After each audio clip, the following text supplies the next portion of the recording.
Alright everybody, welcome to episode 3 of working on my YJ, the YJ restoration project I'm doing in my garage.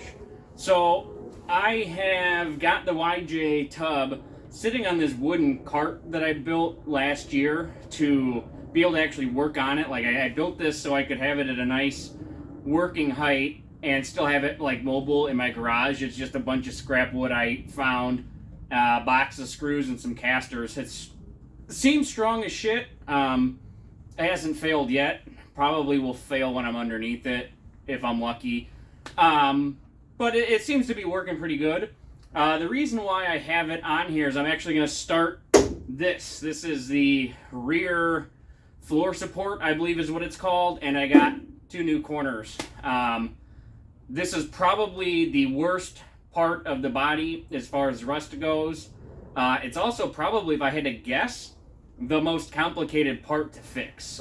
Just as I've been looking at it, I can't even figure out how to take it apart nicely, so it's just probably going to get cut to bits, and hopefully we'll be able to get put back together. That's the goal.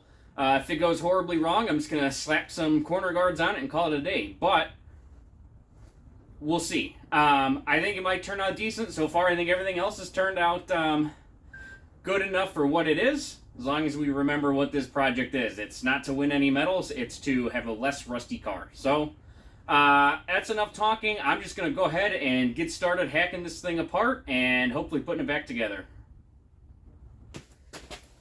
Alright, so what I have, this is a rear floor support, I believe is what this part is called. It gets incorporated behind the corners, both corners, and then it creates the lip that the tailgate closes into. There's also a piece right behind it that's more or less just an L-shaped piece. It's like a rear valance or something, whatever it was called. I don't have it yet, I just ordered it yesterday. So I'll be replacing that as well. What I'm going to do, because this looks okay, like obviously you can see this rust here. It looks okay above that, and I don't feel like trying to figure out how to get this off of the floor, which is also in fine shape, at least from what I can tell right now. So it doesn't seem like there's a whole lot of need to really get into it too much. So I think what I'm going to do is cut the tub like in this crack here, and then I can just cut right here and just cut this whole piece off. Like I'll just cut this whole lip off, and then I can bump this return into that cut, and then I can weld across this whole thing here and likely make it so my tailgate doesn't shut. But good news, the bottom like 1.5 inches of my tailgate is rotted out, so I don't really need to worry about that. I do have a new tailgate though, that I can put on here, because restoring the tailgate is kind of stupid and would be really challenging. So, and another thing I have here is 2 new rear corners, and what I'm probably going to do, because again, I don't really feel like trying to figure out how to get the whole corner off of the wheel well, the side, all of that. It's even integrated into some supports for the tailgate. Like, I don't really want to mess with a whole lot of that, and this corner, especially from what I can tell, is still in decent shape. So I'm going to probably cut it like here, and then just, you know, transfer that line and cut this panel here and only use like the bottom 6 inches of it, which is kind of a waste, but there's no real need to replace this, again, at least as far as I can tell. So that would just be a whole lot more work than just cutting this and throwing away part of a panel, which I think is time well spent, versus really trying to get into that too much. Now this side, where the gas fill is at, this corner is actually in significantly worse shape. So this one, probably what I'm going to do is cut here and maybe cut up and around the gas fill, and then all the way down along the pinch seam on the other side, and use quite a bit more of this, and then again just kind of transfer, you know, something about the same cut onto this one and stick it in there. This one's in worse shape, so I need to cut more of it out there. You can't really see it, but there's a big hole on this side here. So I'm going to try and use less, well, whatever. I mean, by the time I just weld all this in there, the whole back corner is going to be fucking Bondo, probably, because, I mean, unless I magically get better at welding, but I probably won't. But it's going to be tough, too, with too much Bondo on it. I think I can round the corner, but, like, if I build this up too much, then the hinges are going to sit all fucking weird. If I Bondo this up too much, the gas fill's not going to sit right, and then the tail light's not going to sit right either. So the less Bondo I can use, the better, but we'll see. Looking at this, it's kind of funny. This piece has been rusting for a very long time. All of this here, and all through here, and even all of this here, is all Bondo. I just, as years passed, as I started getting these holes, I would simply just Bondo right over it. I did nothing else to it, just filled it in and shot it with some black spray paint so that for that particular wheeling trip it would look good, and then the next year I would do it again. So this has been like this for a long time. I'm not surprised it's in the shape that it's in, but I think this one's going to be fairly tricky to put back together. So, but we'll see. That's the plan as of right now, and we'll see how quickly that gets derailed.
Alright, well, I've successfully destroyed that part of the car, and it looks pretty decent. It actually came off pretty nicely.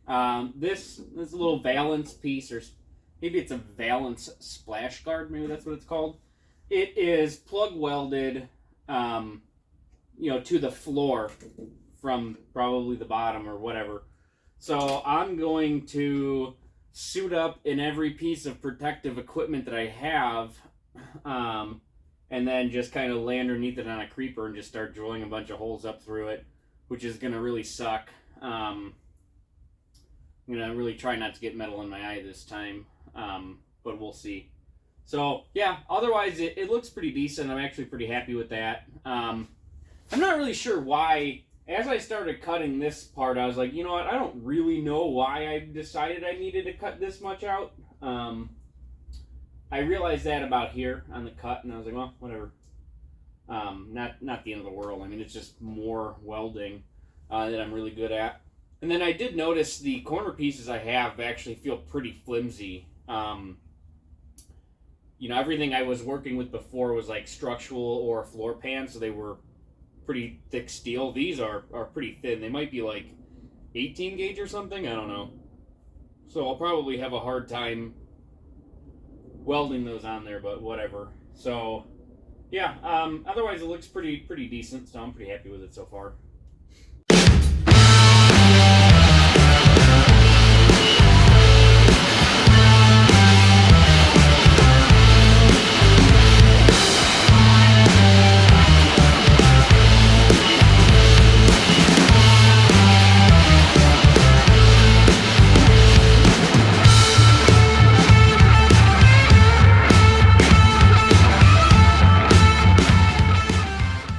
Alright, so with that rear valance splash shield doohickey off of there.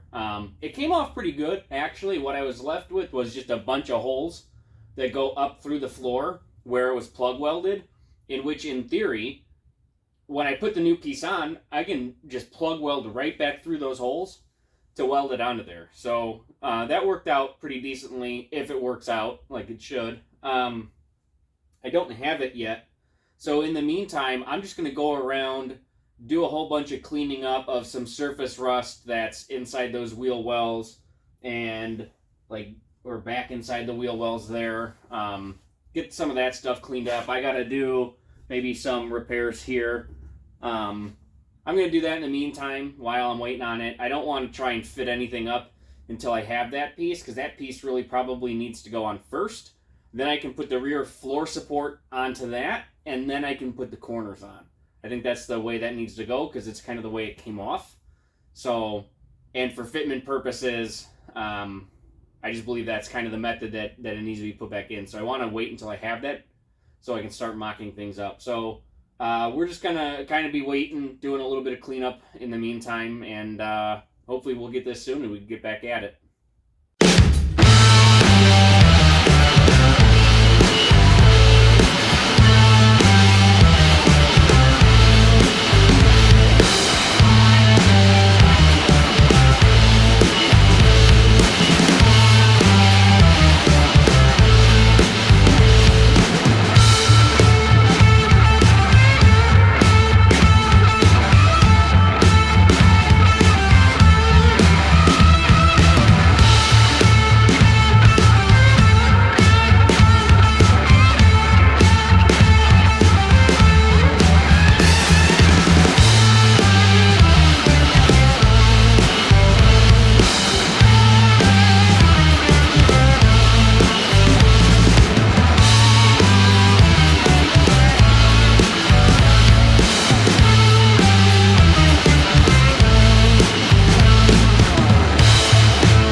Alright, I got everything on the backside here pretty well prepped out for these new panels. I got as much of the surface rust cleaned up as I could. Some of it's just too hard to get to because of where it's at, and I'm just going to have to clean it and spray it with the rust converting paint the best I can and call it good. Everywhere else I cleaned up the paint and got it ready for welding. Right here, all these plug welds that I'm going to be doing for the rear valance or splash guard, whatever it is. I got all the bed liner cleaned up in there. And then everywhere where I'm going to have butt welds for the panels, I cleaned up all that paint. One thing I did that was kind of helpful, I took a blowtorch and I heated up the paint with the blowtorch a little bit, and that just kind of softens it and helps pull it off with the wire wheel, which is especially helpful in my instance because my wire wheel pulled an amber herd here and flung about 1,000 little wire things all over the place. The most impressive one somehow actually got up through the bottom of my shoe and poked into my foot. But it's ready for these new panels, which I should be getting in the next couple of days here. So stay tuned. We're going to get those welded up here pretty soon. Alright, so I got this rear floor support kind of trimmed up the way I want it, and I have it clamped to the rear splash guard valance thing, and then I have it all kind of mocked up in place. It's almost right where I need it. I just got to do a little bit of fine tuning and make sure everything kind of lines up exactly where I want it to be. which is important. Just if this isn't lined up properly, the corners aren't going to line up because this is dimpled to have it be flush with the corners. So I'm just going to work on getting this fine-tuned, and I think I have a little bit of tweaking to do on the rear valance because it's supposed to be bent at a 90, and it's not. I don't know if there's a manufacturing defect or whatnot, but it just doesn't quite sit flat with the floor the way I want it to. So I'm going to work on just getting this kind of tweaked and in place, and then once I'm really satisfied with the placement, I'm going to go ahead and get it tacked in, and then start with getting my corners trimmed up so I can get those tacked in as well. And once I'm happy with the placement of everything, I'll go ahead and just fully weld it all. So, but yeah, I'm going to just keep working at getting this thing lined up better. Alright, so now that I know that I got these pieces all cut up and trimmed up the way I want them to, I'm going to weld the rear splash valance to the rear floor support before I weld it in place on the Jeep. And one thing I wanted to do before I weld those two together, the rear valance is the only piece I got that's actually unpainted bare metal. So I hit it with some weld-through primer, which just kind of creates a coating on there to help keep it from rusting on the surfaces that are going to be welded together. Yeah, I know a lot of these painted parts, it burns the paint off, but it only burns the paint off right around where you weld, not the whole thing. So at least there's a little bit of something there. So while I'm waiting on that stuff to dry, I'm going to go ahead and I got to clean up just a little bit more, do a little bit more prep work on here, and actually fabricate a couple of pieces that I, for the inner fender wells that I cut off that I think I probably need to weld in before I fully weld this in, just to make sure I can get to them and smooth them out and everything. So I'm going to jump on that while I'm waiting on this primer to dry.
Alright, so I got the rear floor support tack welded to the rear splash valance, and then I have it all tack welded into place. Fitment wise, it looks pretty good. I had to mess around with it a little bit, but I was able to get the rear valance kind of up into place so I could plug weld it to the floor like it was before. And I started tacking in this piece to the lip for the tailgate. So that looks pretty good. Inside the fender wells here, there's a couple of rust holes that I gave a Jeeps Limited Special to, which is good enough to do the job and not really something you're proud of. It's kind of a tough spot, but you're not really going to be able to see it anyways. So next I'm going to get these corners trimmed up the way I need them to get these pieces in here. And then once I have those fitted up, I will fully weld this and then weld the corners on.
got the corners mocked up and tacked in. The center section is all tacked in, both corners. I did a small repair here. Fitment wise, I think no surprise to anybody here. I kind of screwed this one up and had to patch it here, and I had to do a little bit of patching up here, which was just me kind of in a rush cutting it too quickly. The other corner turned out really good. I'm really happy with that one. This one, not as much, but it should be okay. I'm going to go ahead and just start fully welding everything. This is going to take quite a bit of time. It's quite a bit of welding to do, so I'm just going to go ahead and get started on that.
Alright, so I got this rear floor support, the splash guard valance thing, and both of these corners welded in. They look pretty good. Overall, this portion of the project wasn't as bad as I thought it was going to be. It all went relatively smoothly, which is pretty good. So a lot of Bondo work to do here as well, but hey, that's to be expected. So I think this is going to be the end of the third episode here, and actually it kind of marks the end of the welding on body panels on this. Pretty much everything that needs to be cut out and replaced has been cut out and replaced already. There might be a couple of spots I find, smaller ones here and there, but nothing really too extreme anymore, which is awesome. I think the next thing I'm going to be doing here, I think I'm going to lay this back on its side, probably take it outside and power wash it, and then start going through the underneath it and really starting to really clean it up, really make sure I got all the bad rust, and then starting to treat all of the rest of the rust that's in there, and then possibly even paint it. I don't quite know if I'll be ready to paint the bottom of it at that time. I might lay it back down like this and then start going through cleaning up the inside, because there's a lot of sealing and whatnot I need to do in there as well, and then maybe even start some of the Bondo before I paint the bottom. I'm not sure. I think I want to have the bottom painted before I start the Bondo work, just so that I don't lay it on its side and crack the Bondo. But I'm not 100% sure yet. So I guess you guys will have to stay tuned and see what episode 4 has. As always, I hope you guys enjoyed the video, and thank you for watching.